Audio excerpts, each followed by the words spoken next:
संत शिरोमणी स्वामी महाराज की जय। संत सद्गुरु श्री कृष्णाचार्य महाराज की जय। पार्वती परमेश्वर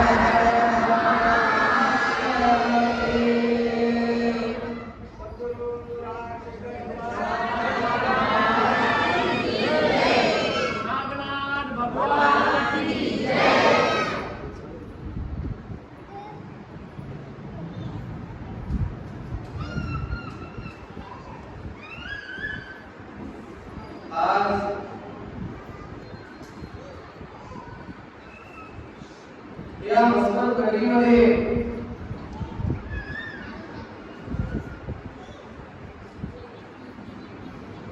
आमचं पहिल्यांदाच आगमन झालं आणि या पहिल्यांदा तेही म्हणणार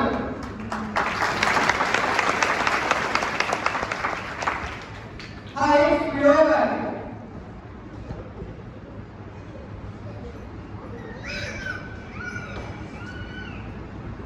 प्रत्येक घटना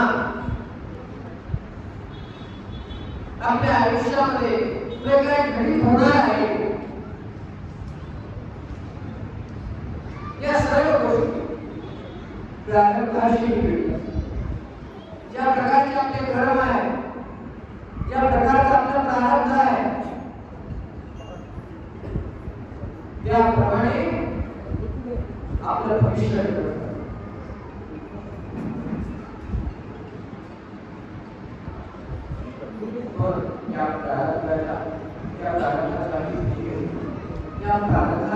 मान देणारी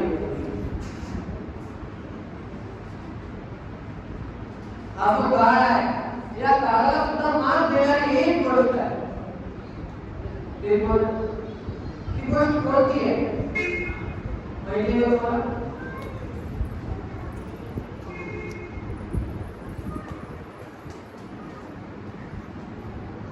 अशी कोणती गोष्ट आहे जी आपलं प्रारब्ध बदलू शकते? अशी मोठी गोष्ट आहे। माहिती आहे का तुम्हाला? माहिती आहे का?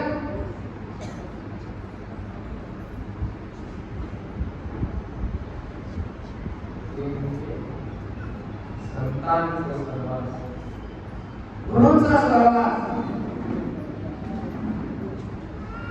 संतांचं दर्शन। संतांमध्ये फार मोठी शक्ती असते, त्यांच्यामध्ये फार सामर्थ्य असते। का मोठी शक्तीची जे स्त्रोत आहे ते म्हणजे संत आहे।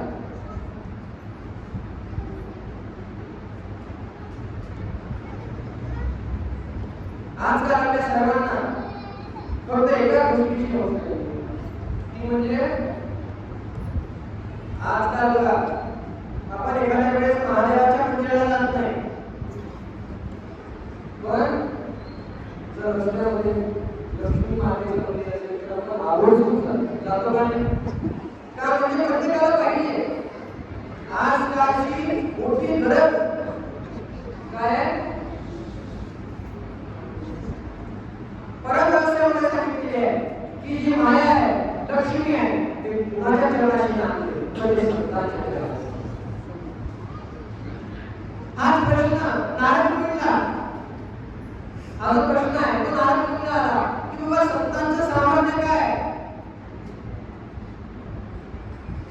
सर्वशक्तिमान तो परमात्मा शिवाय तो भगवंत सर्व काही करतो, पण तरी संतांना एवढं महत्व का दिलं, गुरुजनांना एवढं महत्व का दिलेलं आहे.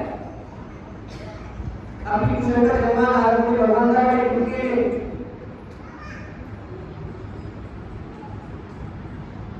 त्यावेळेस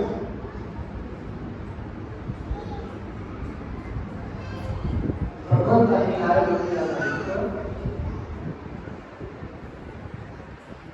की संतांचं जेव्हा शांतिकाय करणार आहे,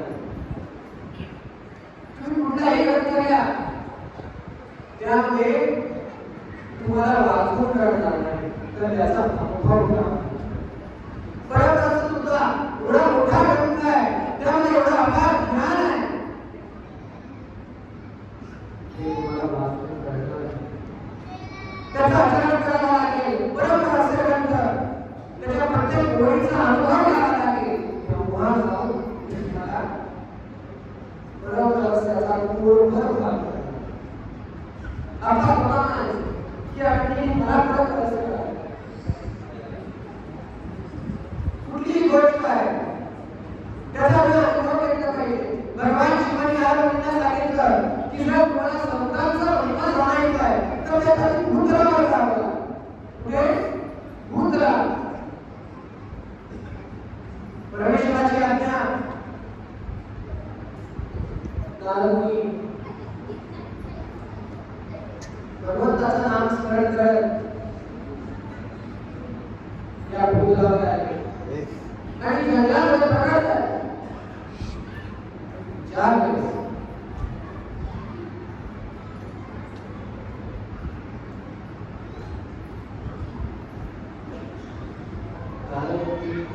जंगलामध्ये प्रकटतात त्याच वेळेस त्या पाठशाला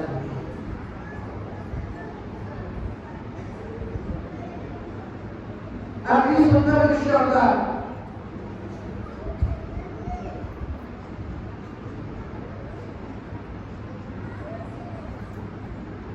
ज्यावेळेस पाठशाची आणि नारदमुनीची दृष्टी भेटली, जेव्हा पाठशाने नारदमुनीला बघितलं आणि नारदमुनी पाठशाला बघितलं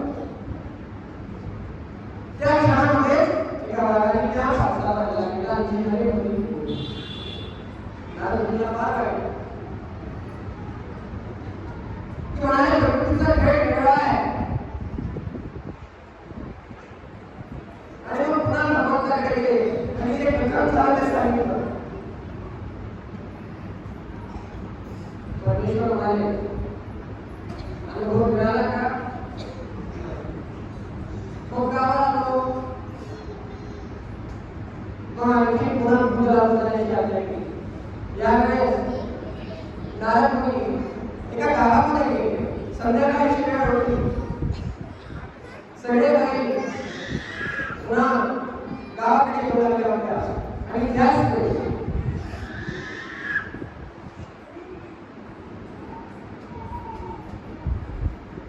नारदमुनी या गावामध्ये गेले आणि तिथे चार गायी अशा प्रकारे बसून होते त्यांनी पाहिलं की तो आश्रमामध्ये एक गाई आपल्या वासाला लागतात.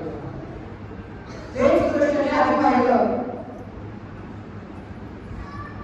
नारदमुनींना म्हणून आलं ते दृश्य पाहून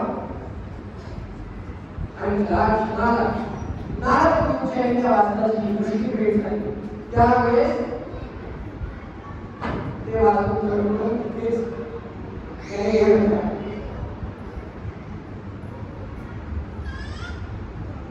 नारदमुनी हसले आणि मग पुन्हा भगवान शिवाकडे गेले. ते झालेलं का सांगितलं तर भगवान शिवाने सांगितलं की आता राजाच्या महाराज भगवान शिवाने काय सांगितलं की राजाच्या महाराज झाला. भगवान शिवाच्या आज्ञा घेऊन मग पुन्हा राजधानीकडे निघाले आणि त्यांनी भगवान गाय ती राजधानी होती ते पूर्णपणे सजवली होती. सर्व काय उत्सव प्रत्येक घराला पूर्ण बांधलेली होती. सर्वजण आनंदी आनंद होते. नारदमुनी एखाद्या विचारले की काय चाललंय महाराजांनी उत्तर दिलं की आमच्या राजाला भरपूर वर्षापासून संतान प्राप्ती नाहीये, पुत्र प्राप्ती नाहीये आणि आज त्या दिवशी त्यांच्या घरामध्ये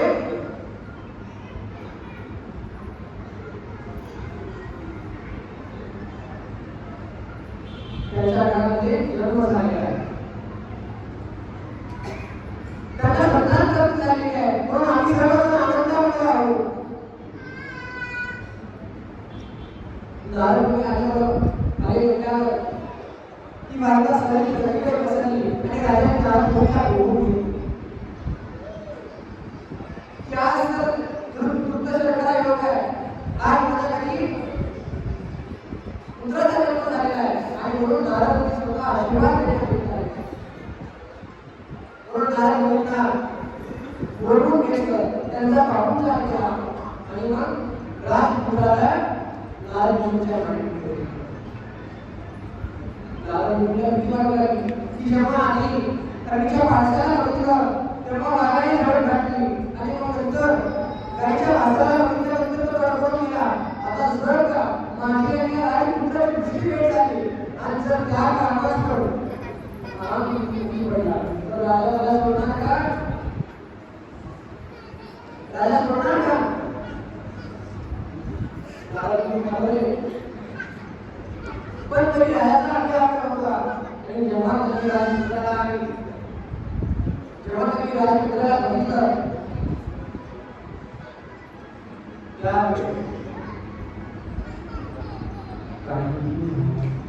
राजपुत्र हसू लागला आणि नारद मुनीसोबत खेळला. ते आश्चर्य पाहून पुन्हा नारद मुनी कैलासाला भगवान शिवाय नमस्कार केला आणि म्हणाले की भगवंता तुझी विना आठवण काय काही घडलं त्याचं प्रकरण मला का?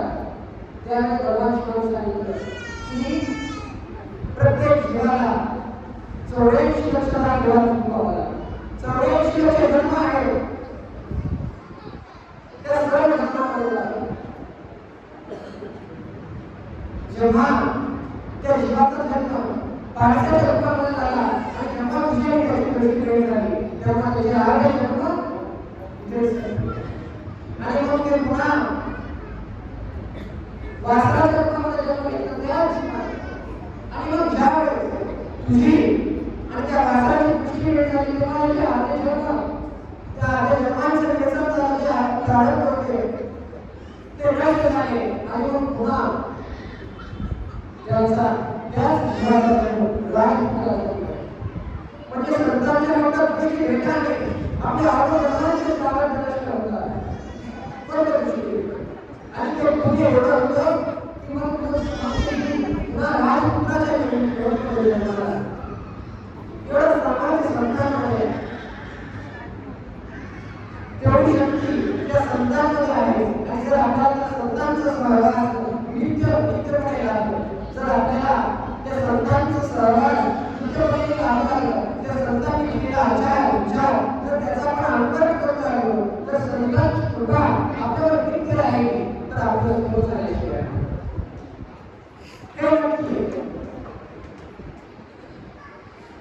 आणि म्हणूनच आपण या वस्तू ज्ञानामध्ये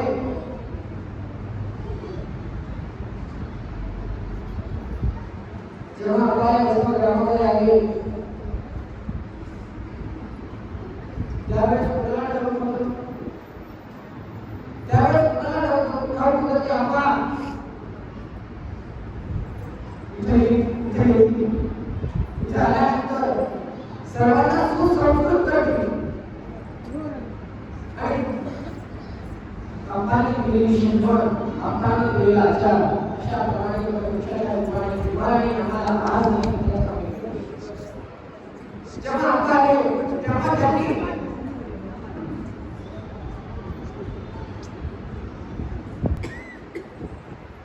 जेव्हा आपण ते पहिल्यांदा आले तेव्हापासून जी शिकवण आहे आपण जो आचार त्यावेळेस सांगितला होता तो आज नाही आहे. फक्त आणि फक्त बदल करायचा आहे. एक 50 वर्षाची जी दुसरी पिढी होती, तुमचे आई वडील इथे बसत होते, आज तुमचं नाही. हा काळाचा प्रभाव. जेव्हा आता इथे पहिल्यांदा ट्रॅक्टर आले, त्यामुळे त्यांनी पहिलं शिवदिशा. कारण आमच्या शिवदेशाच्या संस्कृतीमध्ये दिशा संस्काराला मान होते. सर्व संस्काराचा राजा जयाने मिळवते शिवपूजा, जयाने मिळे पुण्य राजा सुधार पंच. ही प्रेरणाचं काम शिवदीक्षेच्या माध्यमातून केलं. तुम्हाला मी आम्हाला सुसंस्कृत केलं, तुम्हाला मी आम्हाला इष्टलिंग केला आणि त्यानंतर त्या इष्टलिंगाच्या इष्टलिंगाची उपासना कशी करावी, तुम्हाला मी आम्हाला जागा कसं करावं, ज्याप्रमाणे म्हणतात बघा. तर आपल्याला आता सर्वांची गरज काय? आजकाल सर्वांची गरज काय आहे? कुणाकडे आहे? सर्वांकडे आहे का नाही? सर यामध्ये इंटरनेट नाही, पण कामाचं आहे का? यामध्ये इंटरनेट नाही, तुमचं स्किल नाही, काही कामाचं आहे?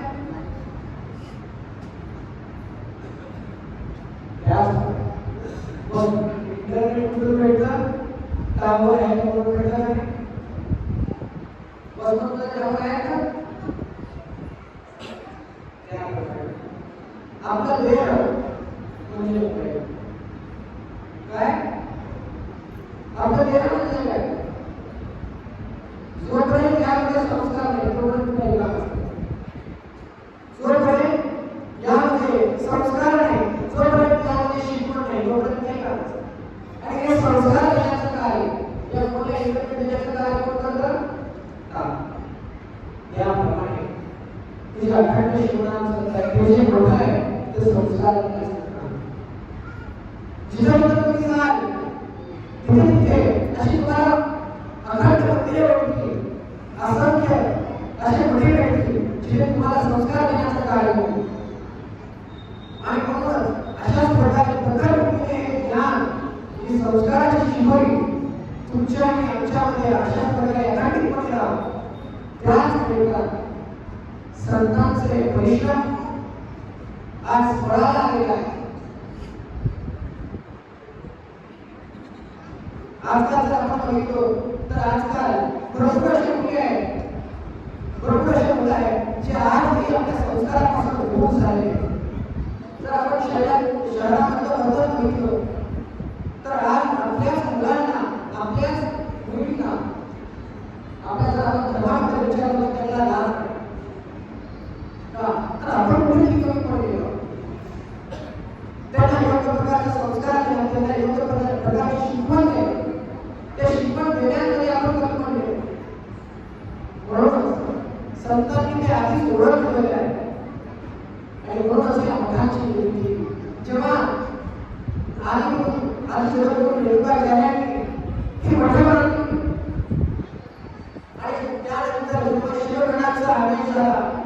रेणुकाचार्य, धर्माचार्य, गौडसिद्ध, विश्वनाथ अशा प्रकारचे आचार्य या भूतलावर येऊ लागले. तेव्हा रेणुकाचार्यांनी जी मठं होती ते प्रत्येक आचार्यांना दिली आणि वेगवेगळी पीठं निर्माण झाली आणि त्यामधून वेगवेगळे उपद्रव निर्माण झाले. ते कशामुळे उदाहरण सुसंस्कृत आणि तेच कार्य महात्माश्रेष्ठांनी केलं, तेच कार्य मनोभावांनी केलं आणि हेच कार्य अशोकांनी केलं. आणि या कार्याचा मान राखत जी ऊर्जा त्यांच्यामध्ये होती ती ऊर्जा आपल्यामध्ये आहे. ज्या प्रकारची भक्ती त्यांच्यामध्ये होती तीच भक्ती आपल्यामध्ये आहे. जे संस्कार त्यांनी आपल्याला दिले ते अखंडितपणे पुढच्या पिढीकरता जागे राहते. त्या पिढीला आपल्या सर्वांनी मिळवून आपल्याला काय केलं पाहिजे तर नाम. कारण नामामध्ये सामर्थ्य आहे ते कशामध्ये रोज लोकांना ठाकून गेला आहे. असंही शरीरी भूषणी प्रेमेश जर आपल्याला शिवनामाचा अखंड ध्यास आहे त्या शिवरूपाची ओळख जर आपण आपल्या नाटामध्ये घडलेली आहे तर आपल्याला कुणालाच यश मिळेल.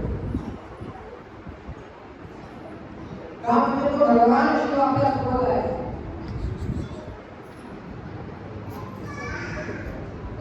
आणि जोपर्यंत तो आपल्या सोबत आहे तोपर्यंत आपल्याला विकास करायचा आहे.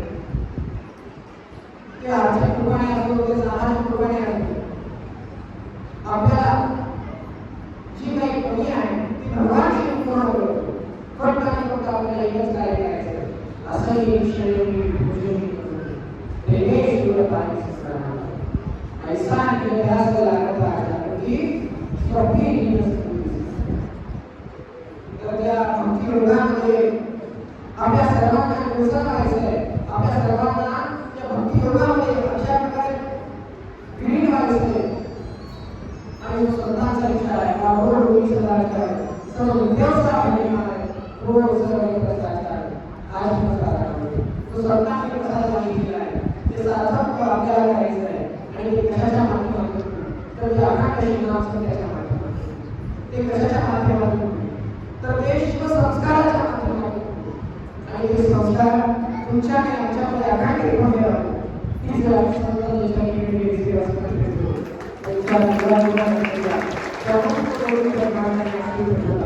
कोटी कोटी